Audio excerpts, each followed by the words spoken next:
Hello and welcome back to Creepy Cutie Crafty. Welcome back to yet another crafting video with me, Heather. Hi guys, how are we doing this week? So yes, I'm back with my Goldwork project here, as you can see. I'm very close to the end and I just stabbed myself in the thumb because obviously that's how things are going to go. It's getting very close to finish and I'm really liking how it's looking, but with every new stitch it's getting more and more difficult to sew it. So I'm just adding down these two pieces of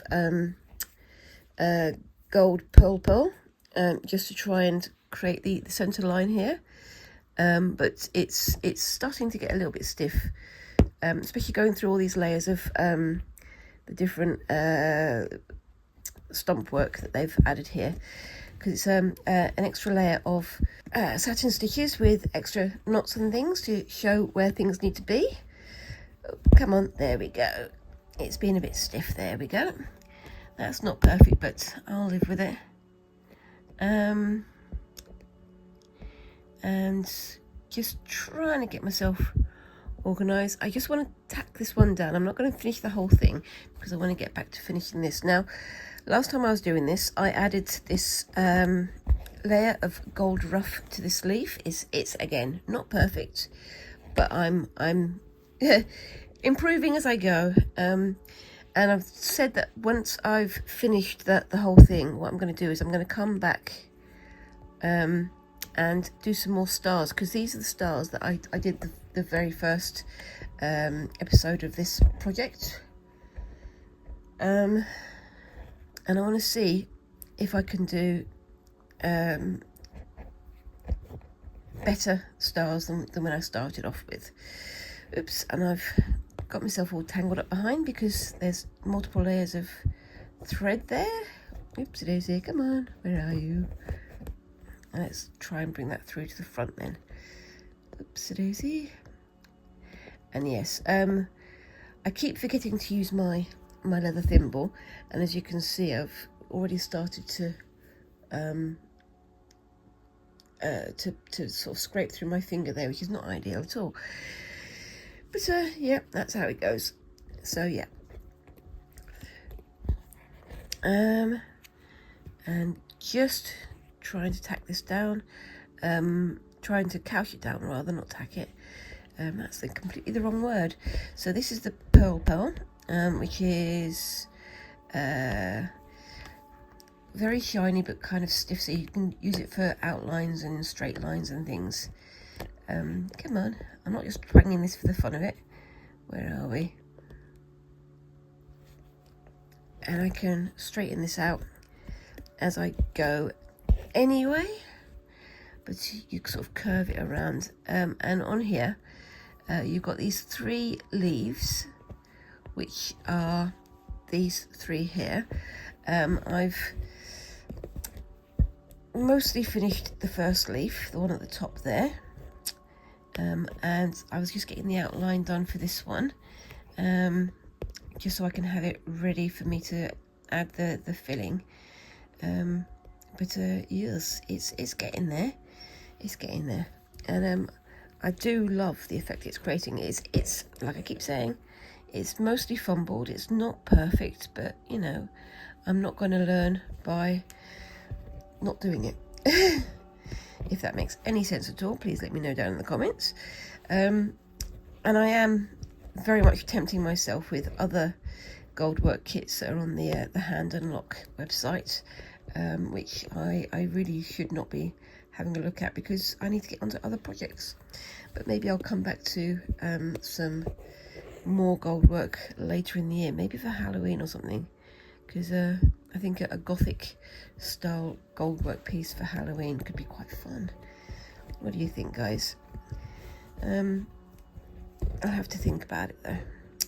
Anyway, so what I'm going to do is I'm going to bring that up to there. Oops, if I can. And just park my thread at the bottom here because I want to get onto this bit here.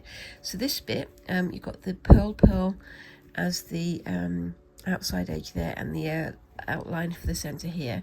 Then we've got the gold rough bullion, which is this stuff here, as the one line on one side, and then on the other side we've got some gold smooth, so you can see how well that shininess contrasts with the rough side over there. So it should create an interesting effect, and I'm trying to sort of weave it in. But on this side here you can see the satin stitches that are used to mark out the areas, so I'm going to have to try and work around those. Now, just for clarification, this is the wheat sheaf kit, wheat sheaf embroidery kit, as sold by Hand and Lock and Bernadette Banner. Hand and Lock are a kind of prestigious British embroidery company. They've got all kinds of royal affiliations and things. They did some of the gold work on the outfits for the King's coronation, and you can see they've been going for quite a long time. And they've worked with Bernadette Banner, who is a historical costume vlogger here on YouTube, and she does some amazing videos about hand sewing garments and making things in historically correct ways. Very interesting, and this was sold on the Hand and Lock website. I don't know if it's still available, but they do have other kits there. As I say, there's a kit for a design based on Mary Shelley, and I'm very, very, very tempted to get that one, but I'll have to think about it. Anyway, so yeah, you've got all these different little bits and pieces on here. I've finished pretty much all of it except for these leaves, and I'm hoping to get these done over the next week. Like I say, when I come to the end, I want to do some of these stars again, because I started off doing these stars and you can see they're a little bit sort of wonky, and I want to go back and see if I can do a better job of it, because I'm slowly but surely sort of improving my my skills with this. So I mean, it's like you go to these first wheat sheaves here and they're a bit blobby, but then they get better and better as time has gone on. Again, I'm not saying I'm an expert. I'm not particularly great at this, but I'm getting there, and I'm learning as I go. So that's the main thing here. You know, I'm not going to give myself credit for something that I'm not yet fantastic at. But you know, everybody's got to start somewhere, and this is where I'm starting. So, you know, give myself as much credit as I think I'm due. Maybe I'm being a bit too British and a bit too sort of reticent about giving myself credit. I don't know. And just to let you know, in this kit there are multiple needles that I could have used, and I've stuck with the one, and you can see how heavily used that one is. It's getting very, very wonky. But the other good thing is that in this kit, as well as the extra needles, there's lots and lots of extra gold bullion. There's lots of extra bits and pieces that you can use for future projects. And I'm thinking, what can I use these pieces for in the next project or the next few projects? Because I've got my whitework project idea coming up, and I'm thinking maybe I can add a little bit of gold work in there, or mix up gold work and black work, or do all kinds of things like that. I don't know, but I'm thinking around the idea and thinking about what it is I'd quite like to do. Right, I'm trying to do this by line of sight, but I think I might have to get myself my needle threader in a bit. Yep, needle threader time. My eyes are not particularly good at the moment. I think I need to go back and get my eyes tested again, because they do seem to be struggling with close work at the moment. And yeah, I mean, at the start, well, a couple of days ago, as I mentioned before, this is half term, and we had all sorts of things planned to go out this week, and to do some shopping, and to do some planning, and to help Squinks with their GCSE revision and all this sort of stuff. And then on Tuesday, I was knocked out with a migraine. The migraine fairy once again decided to pay a visit. So lucky old me, I get to lie in bed for the whole day, hoping that whatever painkillers I've taken are going to actually take effect. spoiler, they didn't take effect.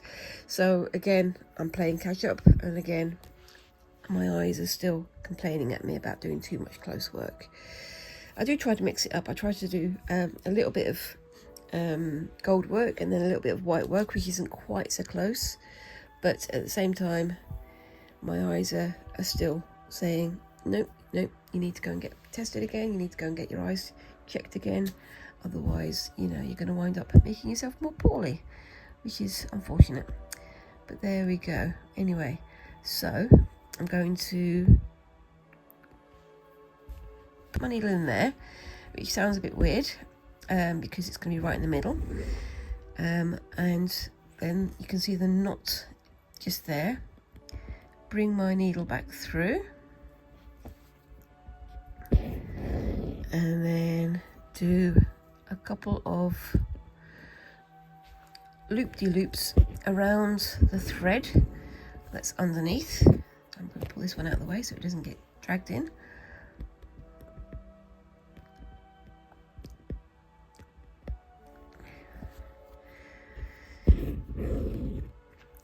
And I've forgotten to put my leather thimble on again, so I need to put that back on again. Ouch. And then,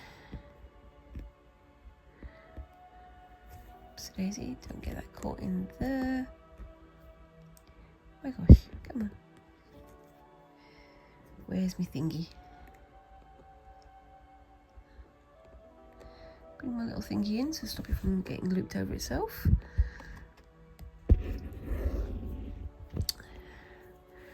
And then back down again.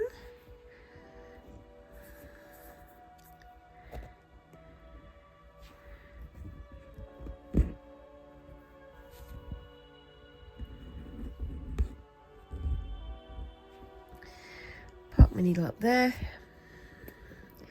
Come in with me snippies and snip there. And that should hold the thread nice and tightly.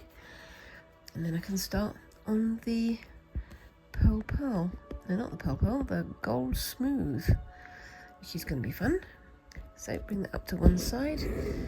Now, I'm just going to have a quick look at the instructions because it's got information about the directions of the stitches. So this one's gone that way, so this one is to go in that direction like that. Now that's going to be going almost with the things underneath, the satin stitch underneath, so you can see the direction of the stitch there, but you know, I can work with that, and it's going to cover it over fairly effectively. So I'm going to come in with my little velvet stand here, and then try and cut some of this gold smooth. See if I can find the end. Sorry, it's going to be a bit crinkly. Where's the end? There, we've got an end there. Sorry, it's very crinkly, isn't it? And try to do some teeny tiny little snips. I need to do some a bit bigger than that. Oops daisy. Like that. I keep doing these too big, just because, again, I'm not very used to it, but I am, again, getting better at it.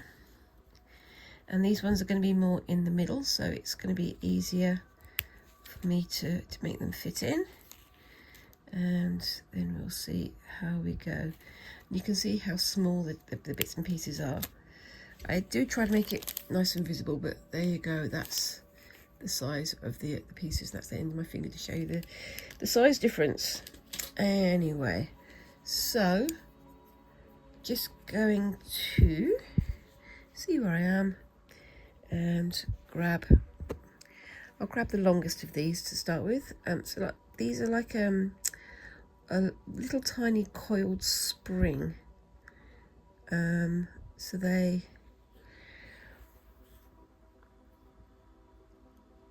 are sort of coiled around like this, like a spring, and they need to be pulled apart just a touch so that you can couch them down without distorting them. Something I'm not very good at, because you can see here I've kind of distorted quite a few of them, but again, I am learning and I'm improving. I've already gone, quarter of an hour, and I've barely done anything. So it's a slow process, but this is literally the slowest of the slow stitches, I think. But it is beautiful, and obviously if I was doing this all day every day like some of the professional embroiderers, I would go a lot faster. But I'm not worried about going faster. I'm just worried about enjoying the process and creating something that might look pretty at the end of the day. But yeah, so that's looking pretty good to me. And there we go. Yeah, you can see it does distort a little bit, but it also helps to keep it nice and flat. So I'm going to go up first. So I'm going to go up here first, and then I'm going to come back and finish this, because then I can use the same needle to go down that way. Now, the question is, how long will this needle last for me? I have beeswaxed it, so it's going to be a bit smoother. But, yeah, it's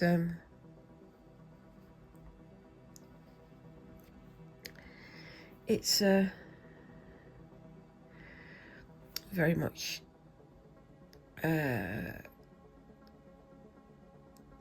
feeling its age, feeling the heavy use it's had. But yeah, and like I say, I'm gonna have an awful lot of this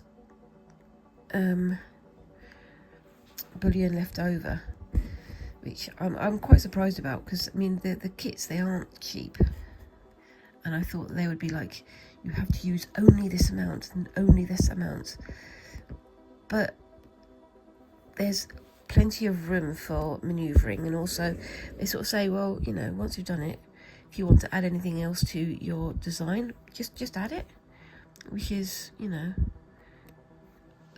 kind of freeing. So I can add my own elaborations, or add my own whatever. But yeah, it's kind of encouraging. But also there's plenty of room to make mistakes, which is good. Make mistakes and then learn from them, which is what I've been doing all the way along. Anyway, so how's your week gone, guys? Are you having a good week where you are? How are we all doing out there? It's been a funny old week, especially here in the UK. We've had lots of rain, lots of wind, a few floods, and lots of things happening in the news, which I will not go into, because yeah, it's definitely a thing here. And I think, if we're doing slow stitch, I think I'd rather have something that's a bit more conducive to meditation, rather than worrying about the state of the world. I just hope everybody's staying safe, and I hope everybody's supporting each other. That's the main thing, I think. We are living in crazy times, and I think an awful lot more people need to tell the truth about the situation that's going on around them and the situations that they're involved in. But other than that, I'm not going to say anything.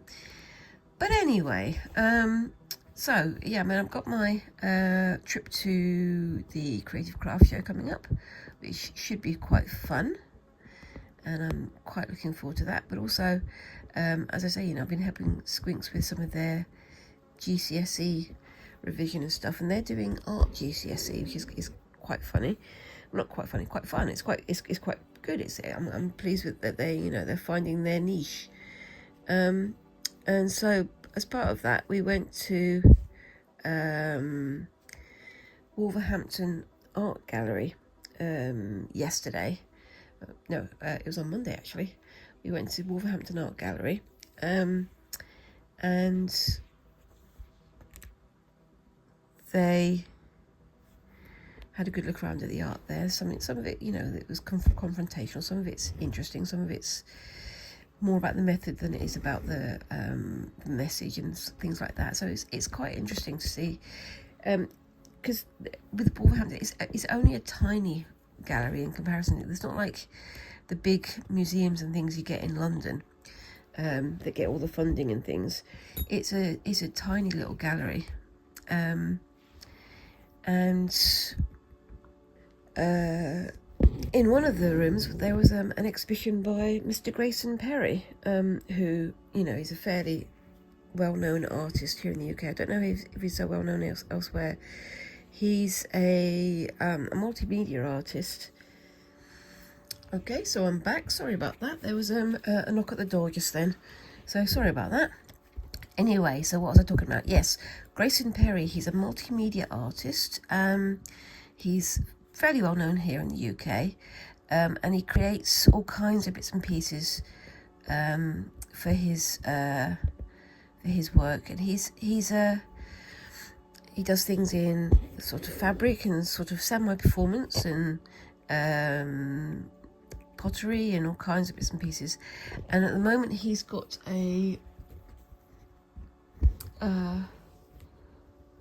set of tapestries that he's displaying in various parts across the country. There's one in the Wolverhampton Art Gallery, and this series is called The Vanity of Small Differences, and it's called about Tim Rakewell, and it's kind of linked to Hogarth's A Rake's Progress, the sort of famous set of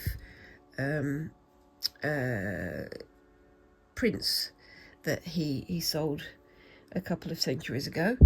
And the one that we've got in Wolverhampton is called The Annunciation of the... where is it? The Annunciation of the Virgin Deal, which is kind of a play on Carlo Crivelli's Annunciation of the Virgin with Saint Emidius, which I hope I've got right. I'll put a picture of the Carlo Crivelli image on the screen here with the correct name, and then I'll put up here my photo of the artwork from the exhibition. It's an interesting one because he's got this tapestry that he's designed, but he's designed it on a computer and then had it put together using a computer, so computer controlled stitches and so on and so forth, which I can kind of understand, but at the same time it's not the kind of thing that turns me on, if you know what I mean. It doesn't do that much for me, because I like to see the hand at work in the art piece. But he's got these, you know, it's a series of very, very large tapestries, so I can understand why he's gone for computer controlled stitching, and you know, his hand is in the design itself. But it kind of reminds me of, in a sort of a roundabout way, of the artists in the Renaissance who would paint a picture and then send it to a professional tapestry studio for them to turn into a tapestry, or a giant embroidery, or a giant whatever. So it's kind of like a sort of the similar feeling to me. It's like, you know, he's got the hand in drawing the design, and then the actual image that's put on the wall is created by a more automated process. I mean, I know that, you know, if it's created by people in a studio, it's not automated, but at the same time it's kind of, you have the image by one person and then the actual finished thing by another, but the credit for the creation of the piece still goes to the artist and not to the studio that made it, which is kind of weird and kind of interesting. I'm not saying it's any positive or negative, it's just interesting, the different ways that this can be construed, I guess. It is fascinating. I do recommend you have a look at it yourself. I mean, me and Squinks, we found this design upon the wall, and we were there for a good 20 minutes, at least 20 minutes, just looking at all the different bits and pieces that are on there, all the sort of inside jokes, all the hints at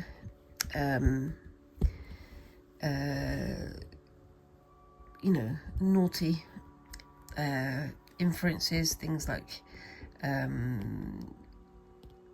in part of the image there's a rug that's sort of seen as a fashionable thing, and it's kind of done in the style of like a Mexican or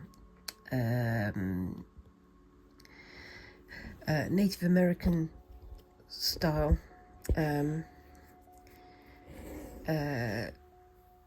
design, and yet it depicted tanks and guns and things like that, which I found fascinating, because there's lots of little sort of coded bits and pieces on it that have to be read in a certain way, which I always find fascinating. But then again, that's my area of training, that's my area of expertise as an art historian, which I can understand might not be so appealing to the average punter coming off the street, but personal taste and all that. And but I recommend seeing it for yourself so you can make your own judgments. And there might be, in some of the other cities around the UK, there might be a different version or a different sort of part of the same story, because, as I say, it's based on the series of prints by Hogarth called The Rake's Progress, which is kind of a famous series talking about the lifestyle of people who are upwardly mobile and how maybe they're not quite as classy as they may present themselves. It's an interesting idea to have a look at, but it has a lot to say. That's all I'm going to say. It has a lot to say, and I think it's going to be interesting to see how people react to it. But that's my personal taste, my personal view rather, and interested to see what other people think about it as well. It's interesting that we're starting to get more pieces up on the gallery walls of more crafty rather than arty processes, but at the same time, got to be aware that the person who's put this up on the wall is already a famous artist, so maybe they already know that their work is going to be well received. It's an interesting one. It's like, are there other artisans rather than artists who could have their work up there, who could be highlighted, who could be able to show their work? It's fascinating. I'm trying not to go into my sort of art history mode, but it's sometimes a little bit difficult. It is fascinating though. I talked to somebody about this the other day actually. It's learning how to read coded messages, but messages that are coded in imagery, in shared language that might seem a bit how to put it, might seem a bit opaque to most gallery viewers, but for some, they'll see something that they recognise from their own lives or from their personal knowledge, and they'll say, oh, well, that means this, or oh, that means that, because they can see it in terms of their own history, their own learning, their own knowledge base. And I find that fascinating, because I mean, I might see something on there and think, oh, that means XYZ, But then somebody else will come along and go, actually, no, that's not how I see it. I see, you know, XYZ as ABC. It's interesting. But it's worth experiencing for yourself to see how your own views form around it. Anyway, that's enough of me blithering about Grayson Perry. I'm going to finish this little bit off screen, and I will be back in a few minutes, I think. Bear with me just a couple of minutes. I'll just put this one in first, and then I'll get back onto the next bit, which is again going to be my my whitework project, my whitework practice piece, because I want to. Anyway, so I will call it a day on this bit there. I will try and finish the rest of this off screen and have a photograph of it at the end of the video, so keep your eye out for that, and I will see you in a bit. Bye. Okay, so I'm back, and I've got this lovely sort of red and burgundy variegated thread here. I'm very much part of the Variegated Threads Anonymous group and I'm just doing some more of these eyelets here. I did a little bit more off screen. As you can see, I've done all of the white eyelets around the outside. I had another go at the one that I did there, which was like forward back stitch. I don't think it works well. I think I prefer these straight eyelets like this, and I like the way it sort of gathers the weave as well, which I think is a fascinating part of the process, and I think it looks really good. So I'm just trying to do this with a little bit of red just to see how it would look. And as I said a couple of weeks ago, I've got some fancy thread that I want to use for a finished design. And if you're wondering, again, I said about this last week, this is where I messed up a little bit. Basically did a measured layout, did like dots and spots where the thread needed to be cut, and I marked it all out with my heat erasable pen, as you can see there, and then I completely ignored those markings. So it was supposed to be a gap of 2 and then 6 threads, gap of 2, 6 threads, gap of 2, 6, but I did a gap of 1, gap of 1, gap of 1, which made it all sort of shift over a little bit and hasn't made it work quite so well. So yeah, living and learning and making sure I don't do that with the final piece, because I want to try and get it looking all good. I could unpick it all, but there's no way I can sort of rebuild the threads that have been taken out. However, I do like how this is looking already. I really like these eyelets, and I really do like this buttonhole stitch going around the outside edge. I think that's going to look really good when it comes to the whitework. I mean, I know this is like a mix of different whitework styles. Some of it's hard angle, like the bit that I've done up here. Some of it is oh wow, there's all kinds of variations, aren't there? So I'm not going to claim to be an expert at any of them, but I do like how this is starting to look.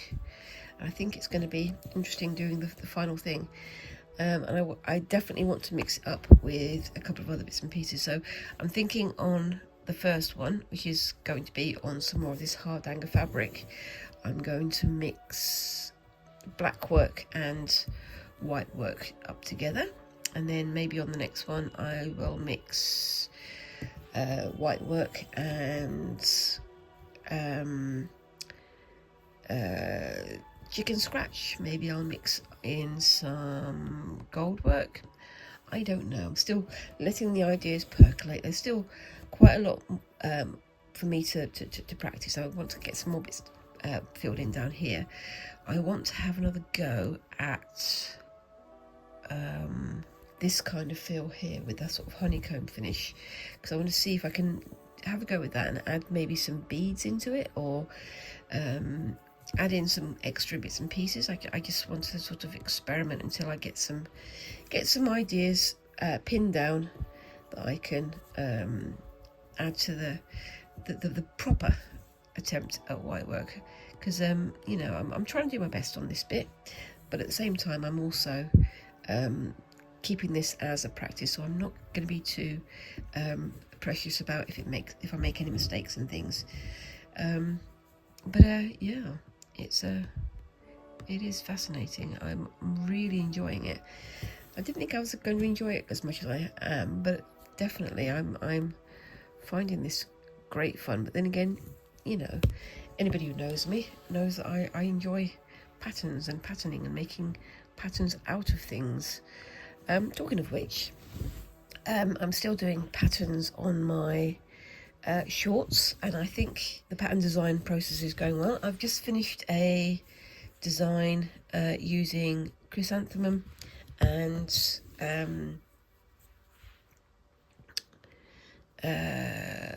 sunflower motifs, and I'll try to put a picture up on the screen here if I can, and I think it's turned out pretty well.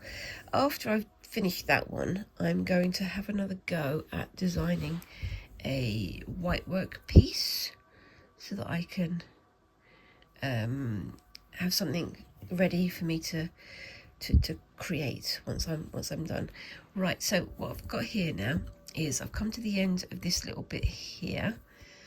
Now I could go onto this one and start something on there, but what I'm going to do is I'm going to turn it over, so you can see I've got the knot there, so I put the knot in there, stitch through, and then came back up under here, so these knots, these stitches should hold down that loose thread underneath, and I'll just show you what that's like underneath, so you can see it's holding down this thread here, and then I can go through here just to hold that stitch down. Oops daisy, someone's starting the car outside, like that, so it's held it down nicely, and then I can come back in through there, oops, on the corner, like that, and that holds the thread up in place underneath. And then I'll pull that tight, I should pull that tight, just on there. I can come back and sort that out later, that's fine. Find the centre one, do a bit of a wiggle to make that hole open up, and then I can start coming back in from the outside edge again. So if I put that through there, you can see what I'm doing. So just pulling it through to make the eyelet open, and then on I go. So yeah, it's a lovely grey, horrible February here in the UK. Definitely get the best weather this time of the year. It's the time of the year when there's all the flus and colds going around, so of course anybody who's got kids in school will have every single flu that's available, and yeah, it's time for me to say roll on spring. I'm not keen on the hottest weather, but I do like to see the colours of the blossoms on the trees and things, and I really do look forward to seeing the crocuses growing. They're beautiful flowers, and very short-lived, but for a few days you get the magnificent colours of purples and yellows and oranges. It's one of my favourite things to see. Maybe I should do a design with crocuses. Might have to think about that one, but we shall see. Anyway, oopsie daisy. Sometimes as you go around, the stitches try to bunch up, which is sort of problematic, but you can shift them around just with the tip of the needle, like I just did there. but obviously just be careful about knocking the other stitches out of place. But as we get to that point, they're going to be pulled back in again anyway. And I want to try something different on these corner pieces. We'll see what that looks like when we get to it though. I do like how this red is standing out against the white though. I mean, it is a very rich colour, which just really does set off the patterns, I think. There we go. Bungeeing that end up again, and I could just do a loop-de-loop there, but I'm just going to keep going with that one. I'm really looking forward to starting on my sashiko project soon. I'm getting my ideas together again for that, but I'm not going to draw anything down. I've got an idea, and I've got to draw well, I'm going to do a couple of things. I'm going to do a small practice thing first, and then I'm going to have a go at doing a bigger thing, which is going to be this handbag that I want to have a go at. Now, I've been watching the Green Wrapper. If you don't follow the Green Wrapper, I do highly recommend it.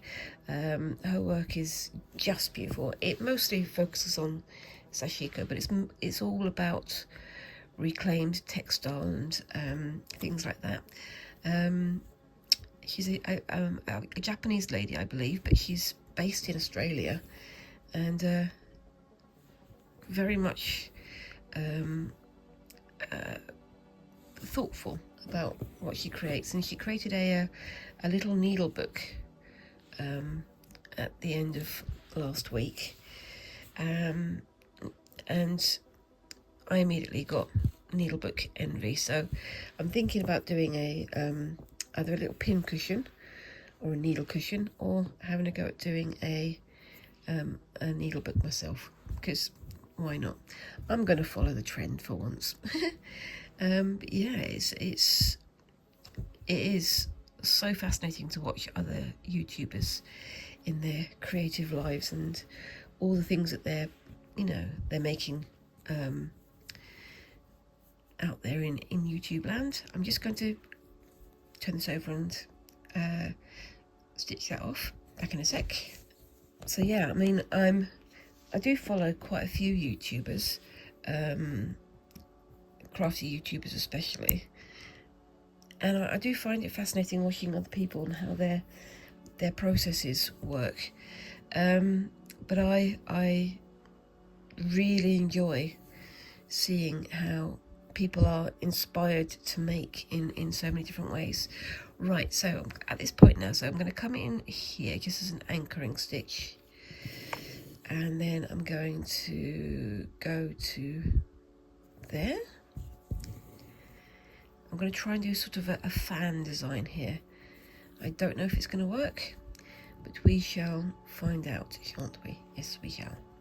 Same as usual, I'm making this up as I go along, and hopefully it'll be something pretty, because I was thinking having like a little fan design on each corner could be interesting. Again, I'm making this up as I go along, and it might well be a fail, but we'll see when we get there. Nothing like positive thinking, is there? Anyway, but yeah, no, I mean, I'm watching various crafty YouTubers, especially with needlework and so on, and I'm looking at other collaborations or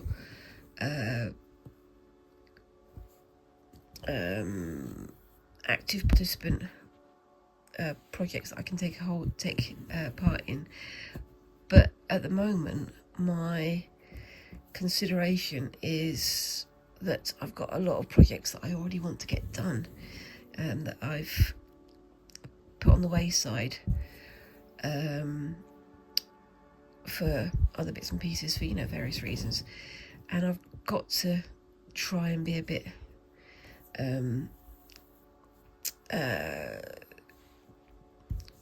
focused, a bit more sort of single-minded about what I'm doing, because if I keep putting things on the back burner, I will wind up not getting anything finished, and that's one of the things I really want to stop doing. But at the same time, I really would like to be more engaged with the YouTube community. It's just one of the things that I would like to be more able to control, because it's it's just good to talk to other people, isn't it? Really, it's one of those things where you've got to take part to take part, I suppose. That looks pretty good.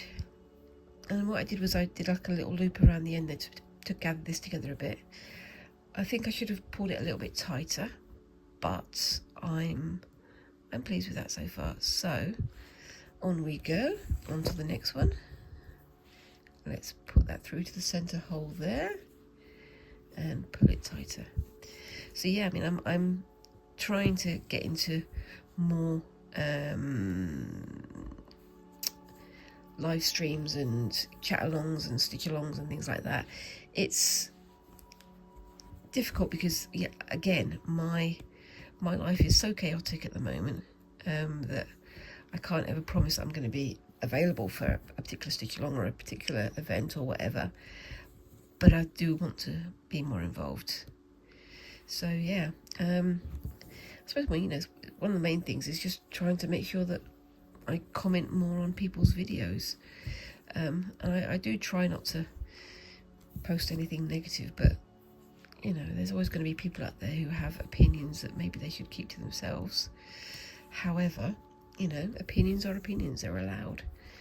But at the same time, it's better to be positive, better to be building up rather than breaking down, I think. That's just my personal opinion. And that's what I'm going to stick to.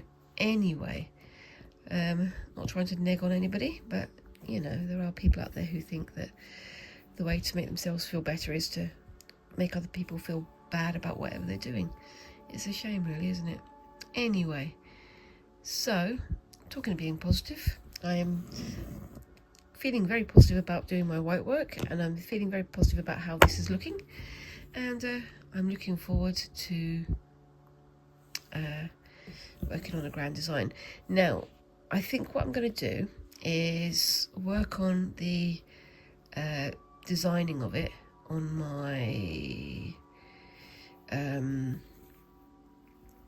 shorts, so you can see it as a pattern design, which is what I normally do on my shorts anyway, but then show you the design I'm going to be working to once I get to that stage.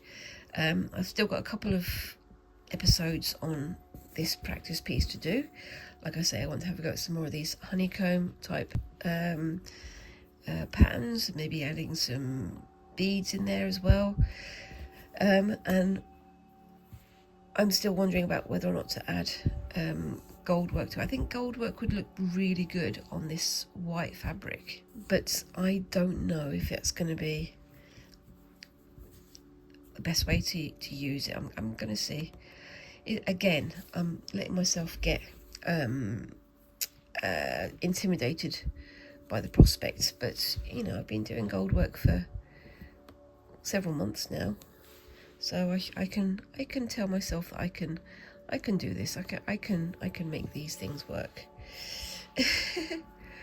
Yeah, it's either I'm being very British and self-depreciating, or I'm talking myself out of doing something that I really want to do, which is a big shame. You've got to not let those naughty voices in your head tell you that you have any less right to try these things out than anybody else.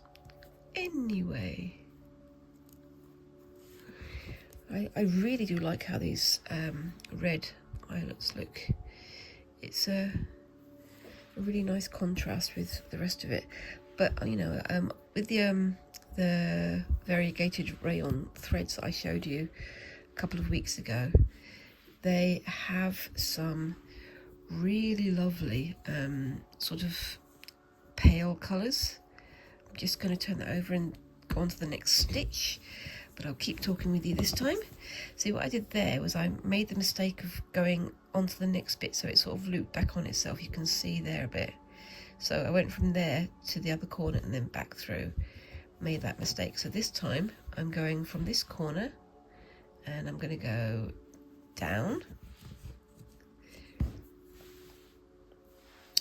and then go back out through there.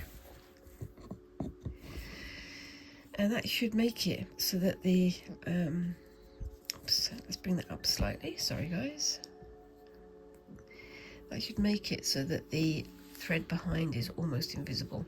It will be a little bit visible, but you know, that's part of the course. And overall, the overall impression of the design is fairly cohesive. It's fairly separated into the different colours, and I think it works pretty well. But how are we doing for time? We've got 10 minutes left, and yeah, so I am very much looking forward to my sashiko project, and I think I'm going to do 2 or 3 little bits with it. The shorter projects shouldn't be too overwhelming, and I think I can do those fairly quickly before I start the bigger piece, the handbag that I'm desperate to make. I'm trying not to let other projects fall by the wayside, but you know, it's my usual thing of I underestimate how long a project is going to take. Oh, I'm just going to do white work for a couple of weeks and then produce something. No, it's going to take a month to get these things together. Same with the gold work, same with everything. It's just got to keep myself going until I've finished a thing, rather than let myself go, oh well, it's taking too long, right, I'm going to put it aside and forget about it until the next thing. But yes, it's a terrible bad habit of mine, but you know, it's something that I'm getting better at, I think. And yeah, so have you guys had a go at white work? Have you had a go at any of these kinds of patterns? What kind of thing do you like the most?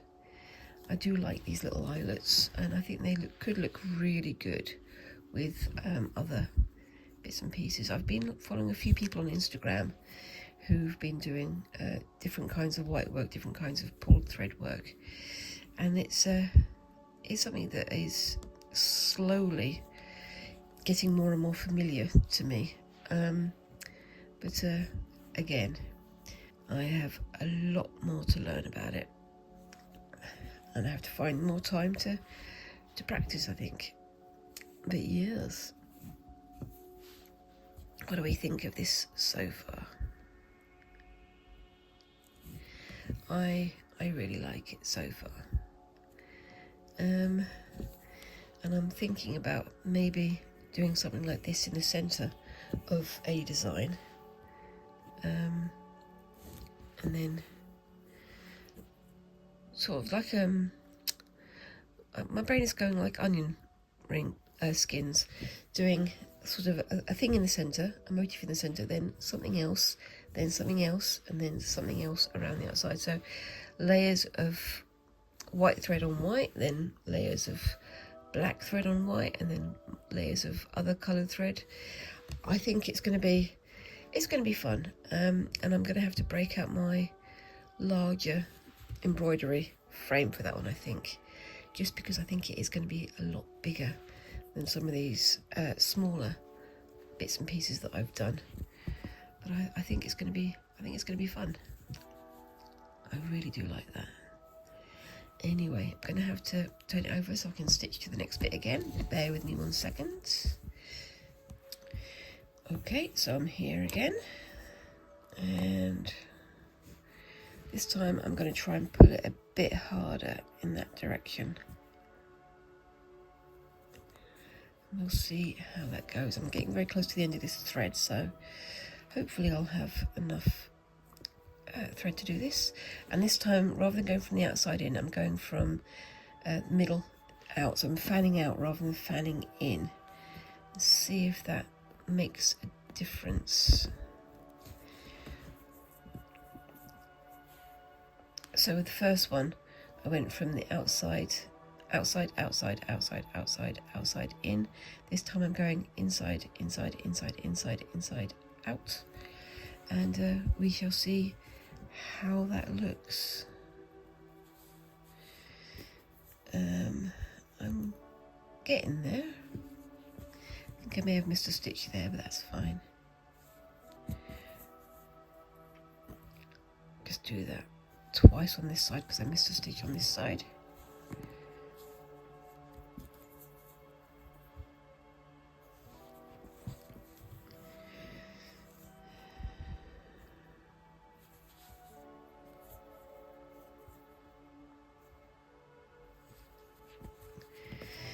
Yeah, I think that's looking pretty good. Not sure if I prefer it to that one, but I can have a good look at it later and a good think about it later as well. There's obviously going to be a better way of doing this than I've done because this is a bit scrappy, but I think I like it. So have that coming up through the middle there, going around.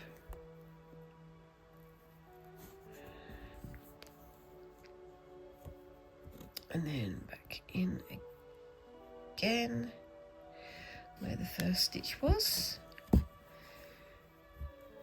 I think that's pretty good. I like that.